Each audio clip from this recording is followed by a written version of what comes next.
Amém, amém, amém, amém. Como eu falei, nós temos temos conversado sobre essa série, A Resposta. A Resposta, e eu acredito, tem sido um marco na nossa igreja. E a gente acredita, né? E a gente tem sido, por isso que o título dessa série tem sido A Resposta. Porque nós acreditamos que uma cidade não é dada para uma igreja é dada para uma cidade. Se você tiver visão, uma cidade não é dada para você. Você que é dado para uma cidade.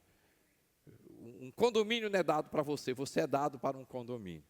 Uma empresa não é dada para você é dado para uma empresa. Então, se você quiser realmente fazer diferença, então você precisa ter essa visão. Nós acreditamos que como igreja, e não somos a única nessa cidade, nem na cidade que nós estamos, nós acreditamos que cada igreja é uma resposta para uma sociedade. Com as suas particularidades, com a sua própria identidade, eu acredito que uma igreja é dada como uma resposta para uma cidade, mas essa resposta precisa vir através de uma visão divina, não é simplesmente um pensamento humano, uma inteligência humana, ela é dada como uma resposta. E nós precisamos entender a visão dessa igreja e fazer com que a gente também seja uma resposta. E aí, na parte 2, foi um encorajamento, incentivar você também a ser uma resposta. Como igreja, precisamos dar uma resposta, mas de forma individual. Precisamos ser uma resposta. A gente acredita que existe sempre alguém do meu lado esperando que eu me coloque como uma resposta. É um amigo, é uma família, é um empresário, é um adolescente, alguém está do meu lado esperando que eu e você, a gente se levante como uma resposta de Deus para essas pessoas. Se a gente tem uma visão, se a gente é uma resposta, se como igreja temos uma visão, gente, nós temos desafios. Toda pessoa visionária tem um desafio. Toda pessoa que tem uma visão tem um desafio. Eu acredito que tem projetos na sua vida e quem sabe você está justamente nesse momento de desafio. Você está justamente nesse momento onde você está dizendo assim, será que eu estou fazendo a coisa certa? Será que eu estou no ambiente certo? Será que é isso que Deus tem para a minha vida? Será? E, gente, nós tivemos desafios grandes aqui na nossa igreja, quando começamos algum tempo atrás. Muitos desafios a gente passou e eu quero estar usando o nosso protagonista, Neemias. E aí, como desde o começo a gente tem encorajado você a estudar o livro de Neemias. Vale a pena, gente, vale a pena. Pastor, eu não leio muito a Bíblia, pois comece a ler o livro de Neemias. O livro de Neemias é um livro muito rico. Muitas pessoas utilizam o livro de Neemias como um instrumento dentro da sua empresa, dentro da sua equipe, dentro do seu negócio. Ele fala sobre administração, ele fala sobre visão, ele fala sobre engajar pessoas, e ele fala sobre desafios. Quais foram os desafios que nós enfrentamos quando temos uma visão? No nosso negócio, na nossa clínica, no seu condomínio, o que é que você, dentro da sua família, nós sofremos desafios, nós temos desafios. Quais foram os desafios de Neemias no projeto dele de reconstruir os muros de Jerusalém? Quando Neemias é levantado, Jerusalém estava passando por um caos. A cidade politicamente tinha sido arrasada, socialmente estava completamente pobre, espiritualmente afastada de Deus. Aquela cidade tinha sido completamente arrasada. E ali, depois de um longo período, levanta-se Neemias a reconstruir. Há um projeto que ele nem imaginava, há um projeto onde ele nem sonhava. E mais uma vez, quem sabe a história de Neemias é igual a você. Quem sabe Deus colocou no seu coração coisas que você diz assim, eu não sei se vai ser possível, eu não sei por que eu entrei nessa. Quais foram os desafios de Neemias? Primeiro desafio, ele enfrentou problemas internos. Eu sei que nós temos problemas internos dentro da instituição, dentro da igreja, mas temos problemas internos de alma. Ei, gente, desafios internos, incerteza. Uma visão não quer dizer que tudo vai dar certo. Há 20 anos atrás, a visão que Deus nos deu não garantia que tudo ia dar certo. Incerteza, nós temos problemas internos, desafios. Quem tem visão tem questionamentos. Nós temos medos, nós temos crenças que precisam ser quebradas. Nós temos que ter uma visão diferente. A gente tem problemas internos. Quem sabe não, com certeza, os problemas que Neemias enfrentou. Como é que eu vou falar com o rei? Como é que eu vou pedir isso? Será que eu vou ser aceito? Será que sou eu mesmo? Será que eu estou no lugar certo? Problemas internos. Mas um grande desafio, e eu quero ter mais tempo aqui, é sobre desafios internos entre a gente. Internos entre a gente. E aqui, por favor, num ambiente de igreja, nós temos uma proteção de Deus externa. Mateus capítulo 16, Jesus, ele declara, Mateus registra as palavras de Jesus quando ele afirma que as portas do inferno não prevalecerão contra a igreja. Ele edificaria a sua igreja e as portas do inferno não irão prevalecer contra a igreja. Então o problema não é explosão de fora, o cuidado é com a implosão.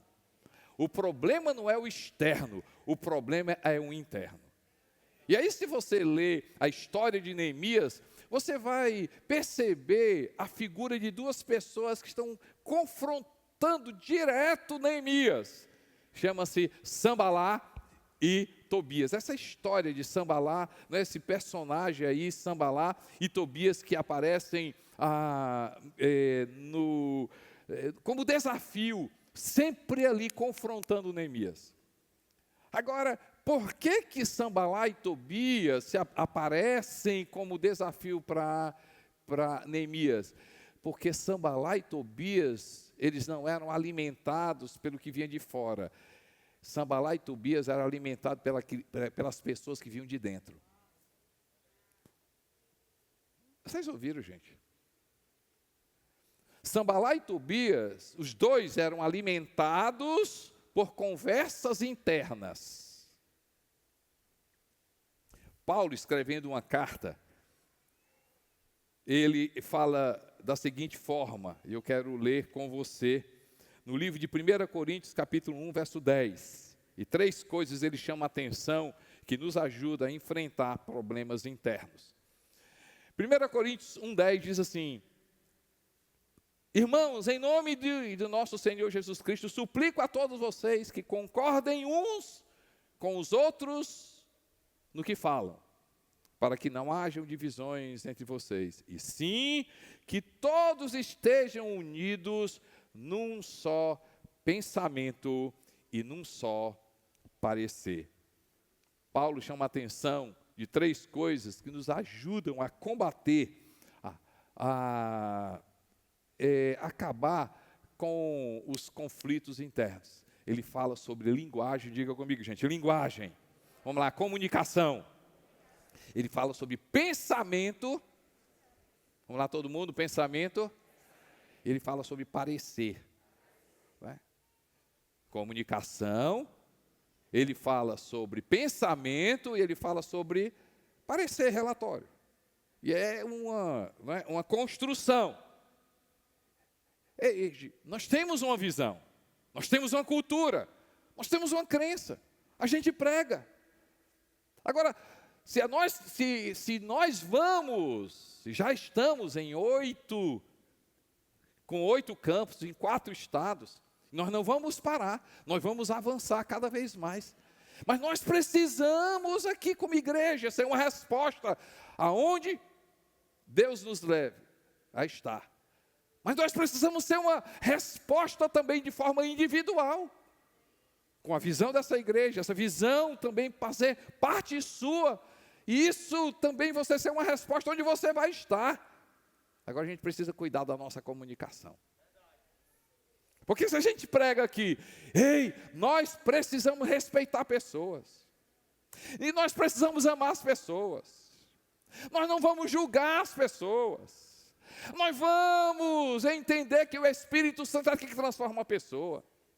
Nós não podemos acusar, botar o dedo na pessoa e dizer, você tem que deixar isso, ou isso aqui é do cão, isso aqui é de Satanás, você tem que... Quem é? Você já ouviu eu falar isso? Você já percebeu algum pastor, algum líder acusar as pessoas, menosprezar as pessoas, apontar pecado das pessoas? Não! Então não faça isso.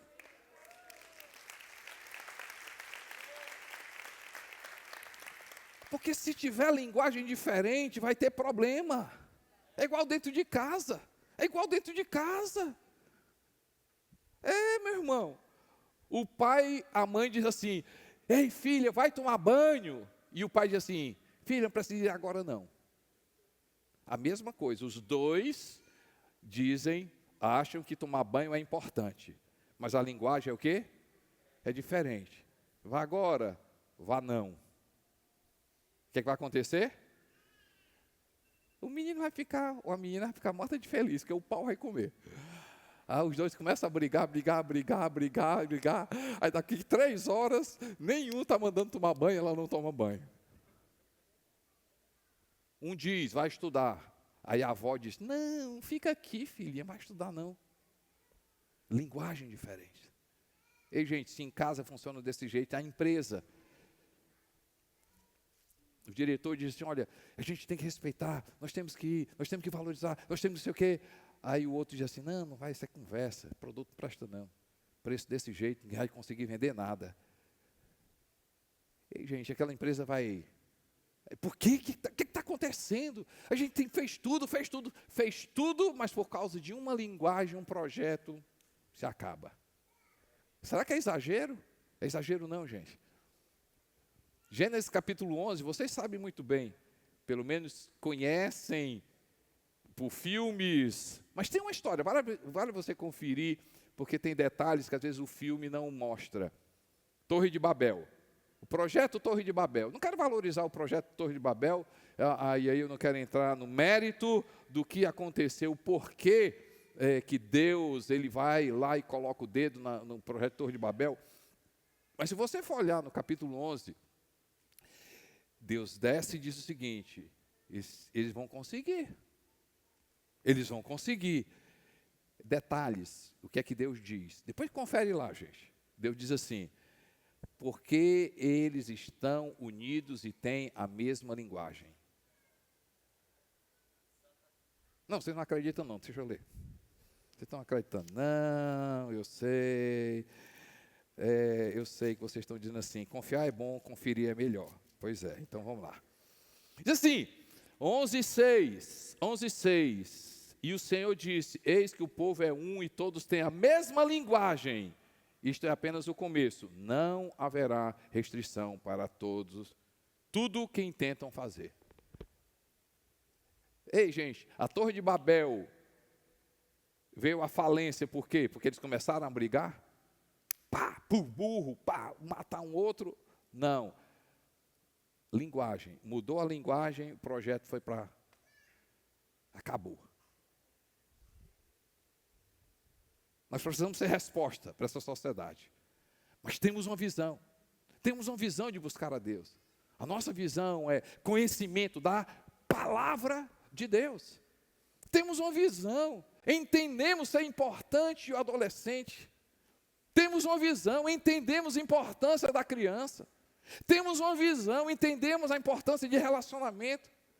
GC não é ferramenta, GC é cultura do reino de Deus. Ei, temos uma visão de generosidade, temos uma visão de ser contra a religiosidade, fazer por fazer. Temos uma visão, ser contra o legalismo, oprimir as pessoas a fazerem por fazer. Nós temos uma visão de apontar para Jesus. Essa é a nossa linguagem, é a linguagem da palavra de Deus, é a cultura do reino de Deus, e é uma linguagem que Deus nos deu como igreja, e nós precisamos ser uma resposta para essa sociedade, e você ser uma resposta onde você for. Mas a linguagem precisa ser a mesma. E quando a linguagem é a mesma, essa linguagem muda o meu coração, e essa linguagem alinha os nossos pensamentos. Não é sobre sermos iguais, diferentes podemos ser, opostos, jamais. Chamar a atenção, dizer, questionar a atitude, sim, jamais a intenção do coração. Discordar, podemos discordar, ser oposição, jamais. Ei, Neemias enfrentou problemas internos.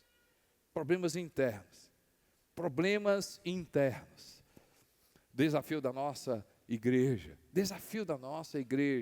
é a gente alinhar a mesma visão. E porque temos a mesma linguagem, e aí começamos a compreender, a alinhar o nosso pensamento, e aí nós vamos ter o que, gente? Relatório igual. Não, por isso que é. Não, é isso que é. É isso. Relatório. Porque temos uma linguagem, temos o quê? Um pensamento. Então, o relatório é igual.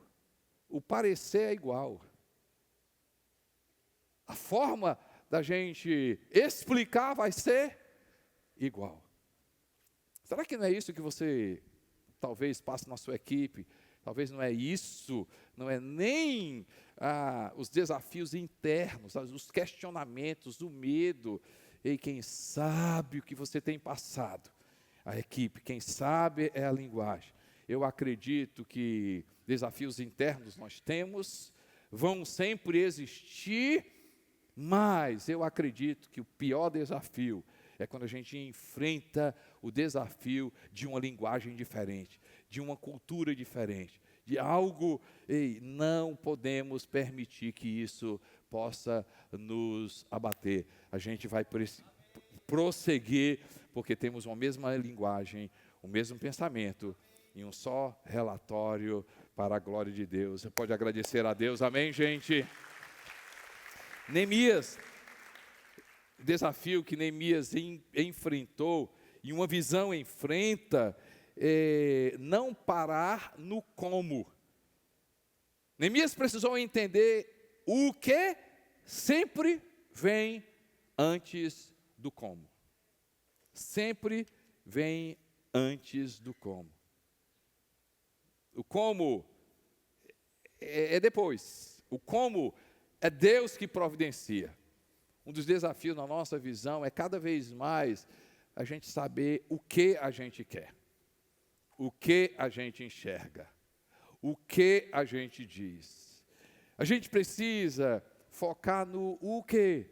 O que é que Deus espera da gente? Obediência à sua palavra. O que é que Deus espera da gente? Dependência de Deus. O que é que Deus espera da gente? Conhecimento da palavra. O que é que Deus espera da gente? Sensibilidade ao Espírito Santo. O que é que Deus espera da gente? Buscar a Deus. O que é que Deus espera? O quê? O quê? Confiar nele. E o como? O como ele vai providenciar. Eu me lembro de como a gente começou.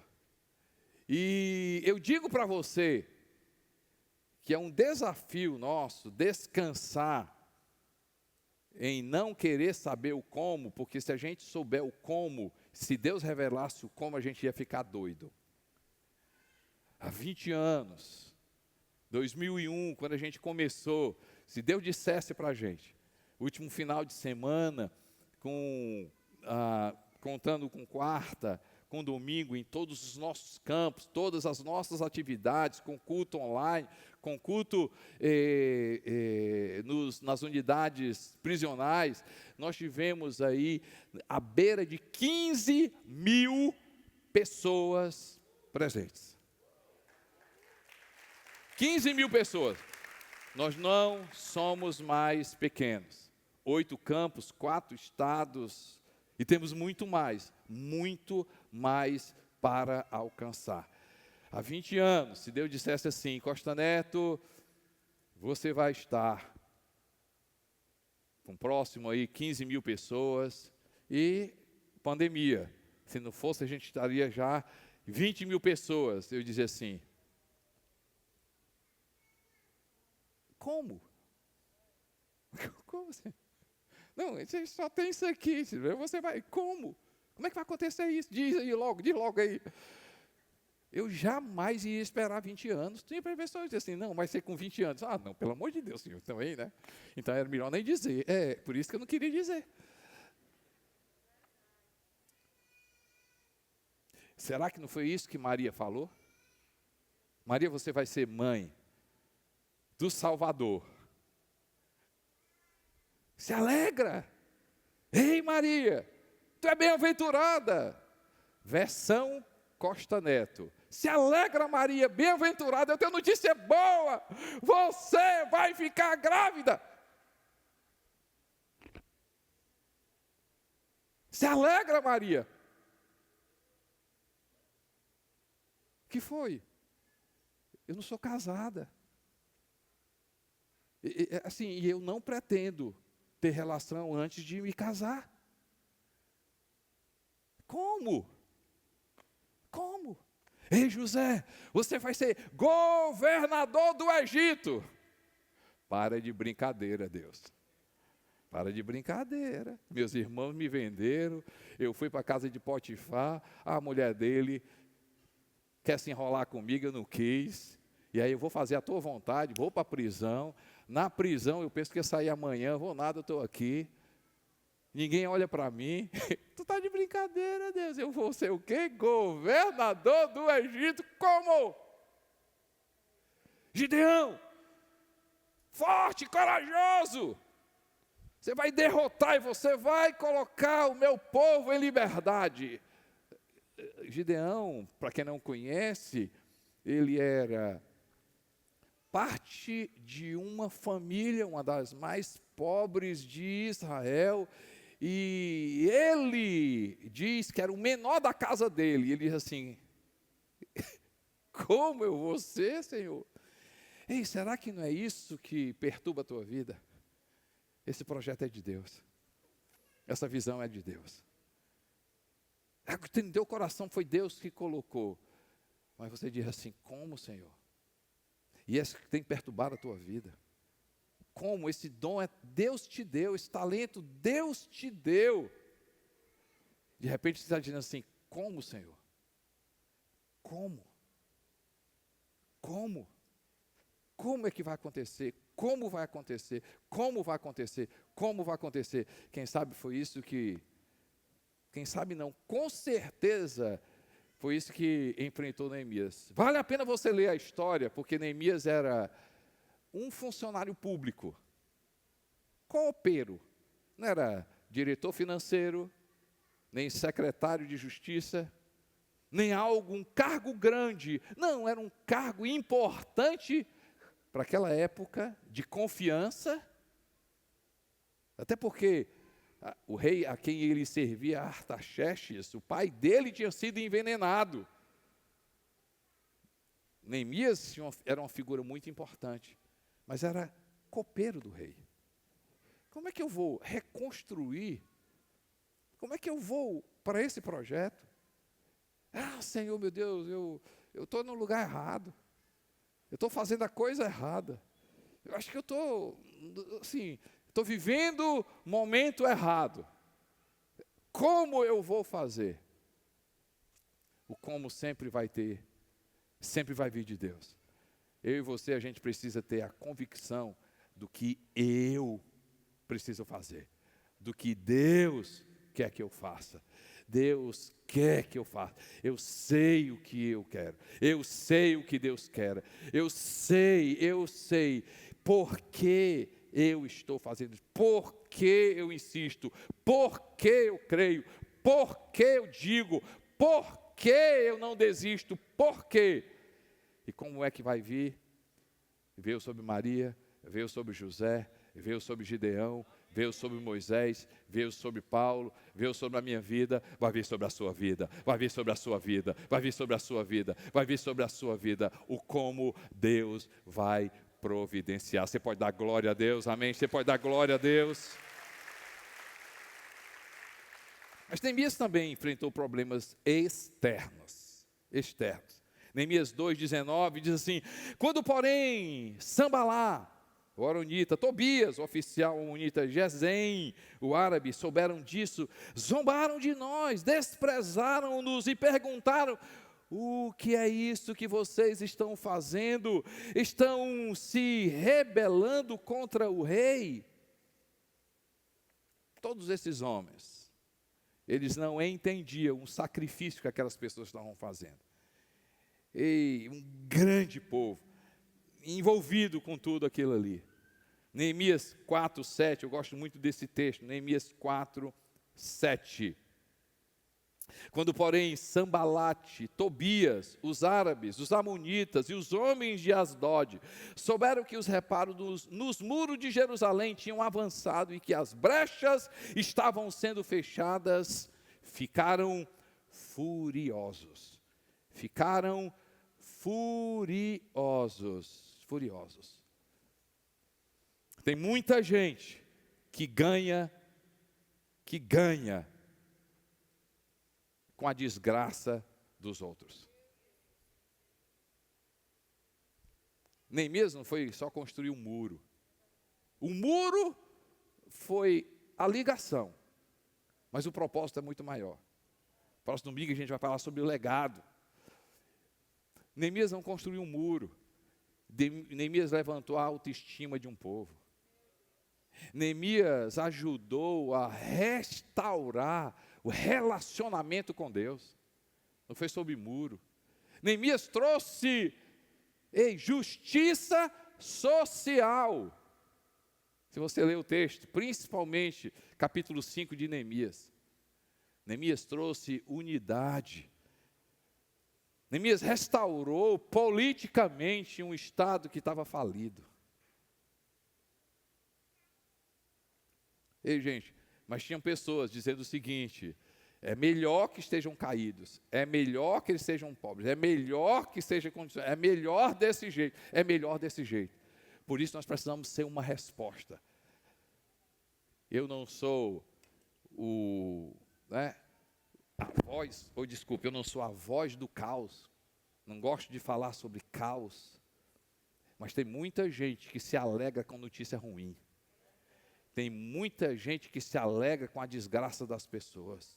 Tem muita gente que celebra a pobreza mental das pessoas. Tem muita gente ganhando com a desgraça das pessoas.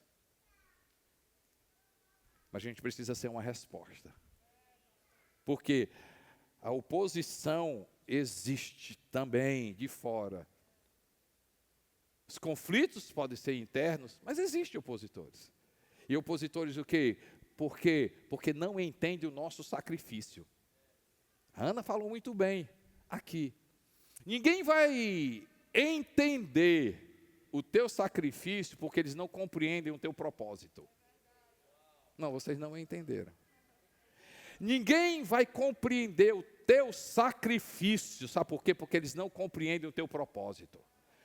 Por que tu faz desse jeito? Por que tu sacrifica isso? Por que tu se dedica a isso? Por que você bota isso? Por que tu acordar tão cedo? Por que você faz isso? Por que tu diz aquilo? Por que tu diz aquilo? Você diz assim: cara, tu não entende o que tem aqui. Não dá nem para explicar. Eu não vou explicar para você, porque é verdade, ninguém vai entender o nosso sacrifício. Por quê? Porque não entende o nosso propósito. 120 mil reais investidos em 3 unidades prisionais. 120 porque, ei gente, nós pintamos os lugares. Nós colocamos ar-condicionado. Som de primeira qualidade. Televisão de primeira qualidade. Os internos saem seus lugares e entram em outro lugar. Um outro lugar. Como é que investe nisso? Como é que bota dinheiro nisso? Como é que faz isso? Isso é desperdício. A mesma coisa, usando aqui a Ana. Para que essa mulher fez isso aí? A Ana não falou. Em outro evangelho, o que aquela mulher deu custava 300 denários. Um denário era um dia de trabalho. Ela doou um ano de trabalho e botou aos pés de Jesus. E o povo disse, é desperdício. Jesus disse, é para mim.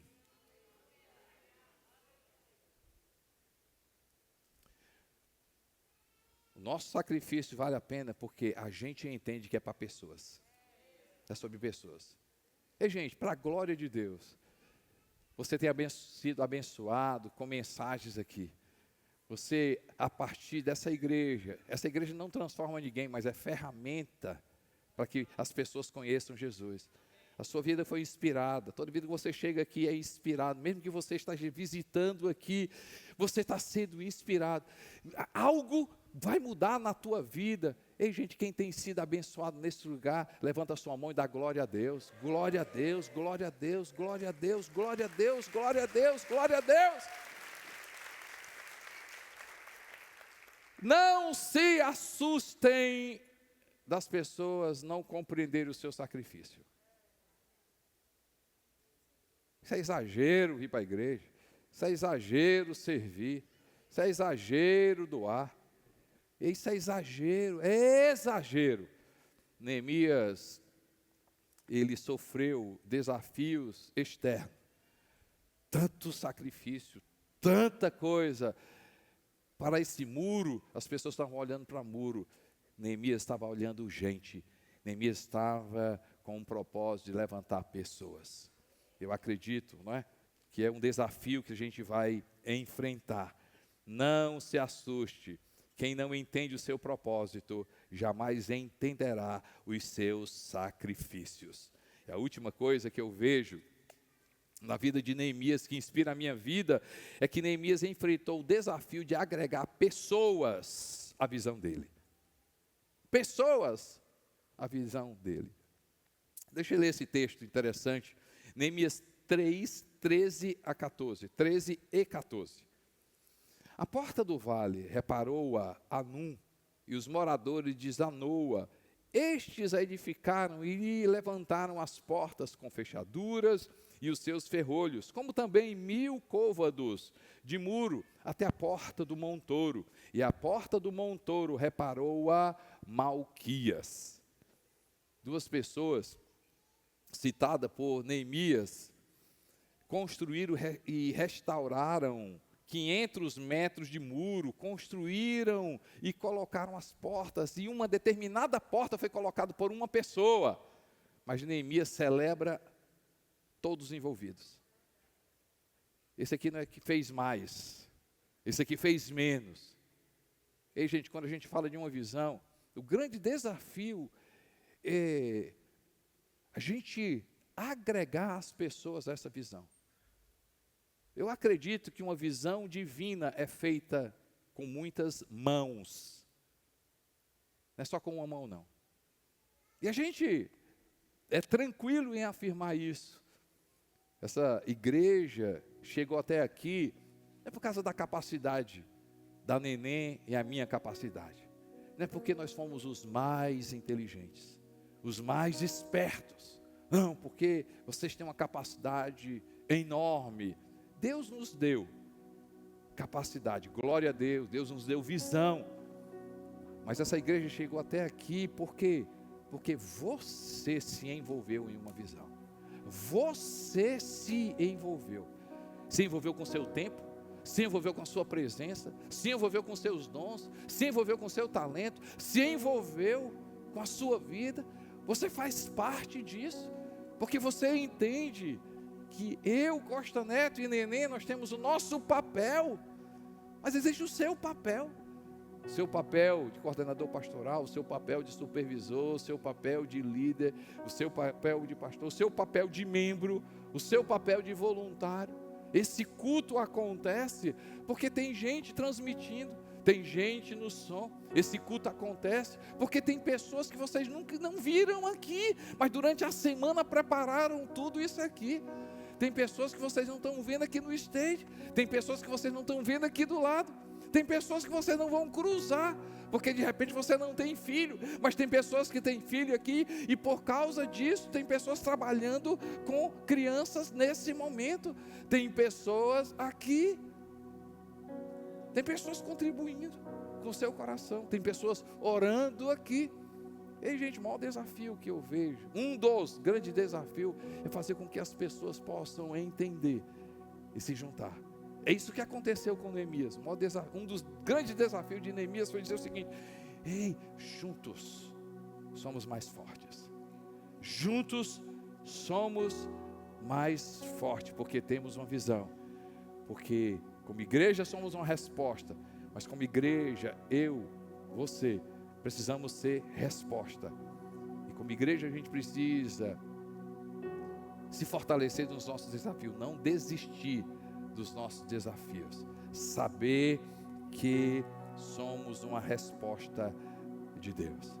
A jornada, faça a sua parte, e você não pode perder domingo. Domingo a gente vai estar falando, vai ser inspirador o próximo domingo. Nós vamos falar sobre a visão da igreja para esse ano, para os próximos anos, e aqui vocês já estão preparados. Nós não vamos ficar preocupados com o como é que a gente vai chegar a Mossoró, como é que a gente vai chegar a Sobral, como é que a gente vai chegar em Campina Grande, como é que a gente vai chegar em Maceió, como é que a gente vai chegar em Salvador, como é que a gente vai chegar em Belém, como é que a gente vai chegar em Caruaru, como é que a gente vai chegar no plano piloto, como é que a gente vai chegar, eu não sei não, mas eu sei o que eu quero, você sabe o que quer, e por que a gente faz. Nós temos um objetivo, nós queremos ser resposta com outras igrejas, com outros pastores, e a gente anunciar o nome do Senhor Jesus. E a jornada, faça a sua parte, é justamente essa jornada, onde eu e você, nós vamos fazer o nosso sacrifício, e as pessoas não vão entender, porque não conhecem o nosso propósito. Nós vamos orar, e nós vamos avançar, porque eu creio que Deus tem nos dado uma velocidade, e a gente precisa apertar o cinto, porque vai ser muito rápido que Deus vai fazer conosco. Amém, gente?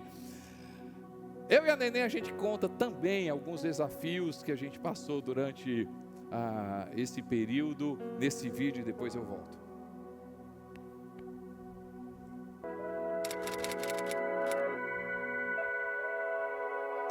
Nessas histórias que a gente tem contado, primeiro a gente viu a igreja como uma resposta, depois nós nos colocarmos como resposta, como canais de Deus, mas no meio de uma visão existe também os desafios. E falar de desafios, eu vou começar logo, né? O desafio de a gente ter pouca gente, né? A gente começar e ter que arrumar as cadeiras, ter que varrer, ter que cantar, pregar. E quantos cultos, né? A Nenê tocava, eu cantava e depois pregava. A gente diz assim: meu Deus, essa igreja é tua. O Senhor diz que a seara é grande, tem poucas pessoas, e a gente deveria pedir. E a gente começava a orar, era incrível, de 20 pessoas ali, a gente podia ter se desanimado, podia ter, né? Ter dito, mas só esse tanto. Mas assim, Deus, Ele colocou uma convicção no nosso coração tão linda, que as pessoas vinham, a gente não sabia de onde vinham. E aí chegou na história das cadeiras, né? Vamos botar a cadeira vazia aqui. E quando a gente botava a cadeira vazia, vinha gente. E aí Deus foi fazendo um milagre, né? Um desafio grande da visão, né? Dessa construção que a gente chegou até aqui, foi literalmente quando a gente alugou, inclusive esse espaço aqui em Fortaleza. E aí a gente teve a visão de construir o nosso primeiro templo. E foi muito difícil, né? Foi muito difícil. Eu vinha cedo, passava por aqui e na construção, e no meio dessa confusão toda, eu dizia assim, meu Deus, agora, né? Agora é a hora da gente ver se essa igreja é de Deus ou não. Agora é a hora da gente ver se Deus está aqui conosco. E, gente, o desafio que a gente passa, como a gente sai mais forte, né, Nenê? Como a gente sai mais forte, né? A gente sentiu, né? Sentiu assim, aquele amor, aquela paz. E aí a gente disse assim, a gente quer essa casa, né? Sim. E aí a pessoa que alugou a casa pra gente, ela disse, olha, eu quero vender. E aí, gente, outro desafio foi porque ela esperou. E aí ela veio e disse assim, quero vender. Se vocês não comprarem agora, não vai ser mais para vocês, não. A gente já tinha nessa época, não era filho, até juntado um valor. E a gente tinha passado esse valor para ela, dando a entrada. E aí eu olhava para o Costa e dizia assim, meu Deus, a mulher deu prazo para a gente dar o restante. Aí eu dizia, Costa, e ele orando, eu dizia, Costa, e aí o restante? Nenê, essa obra é de Deus. Ele bem descansado, né? E, gente, a Andréa, minha filha, nessa época ela estava nos Estados Unidos, na igreja de Father's House, que a gente ama demais, e hoje ela está lá ainda. O pastor soube que a gente estava comprando, né? E ele sentiu de Deus de fazer uma oferta na igreja num domingo. E quando ele fez a oferta, aí ligaram para mim, né? Ligaram e disseram, olha, foi levantado $20 mil.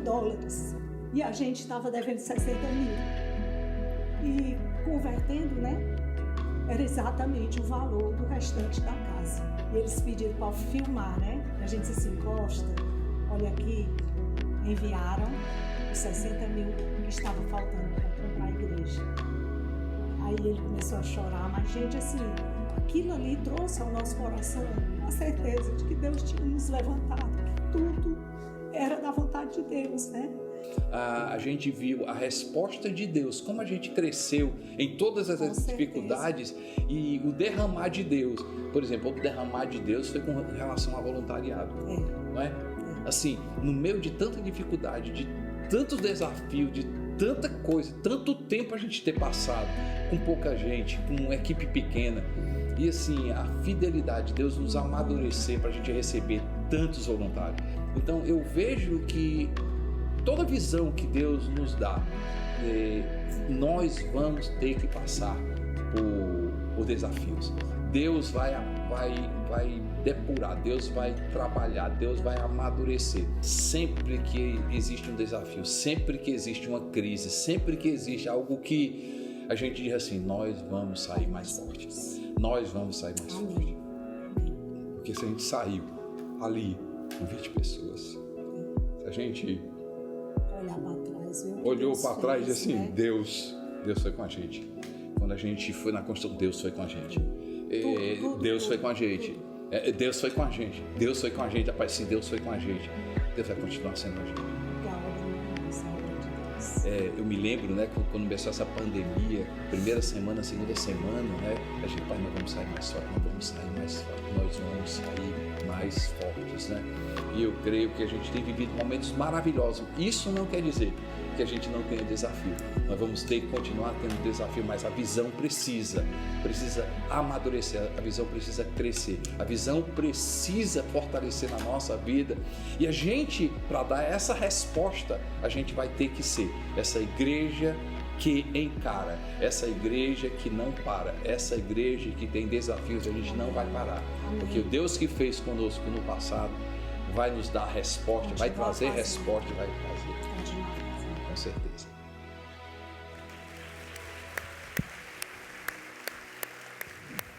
Vamos ficar de pé.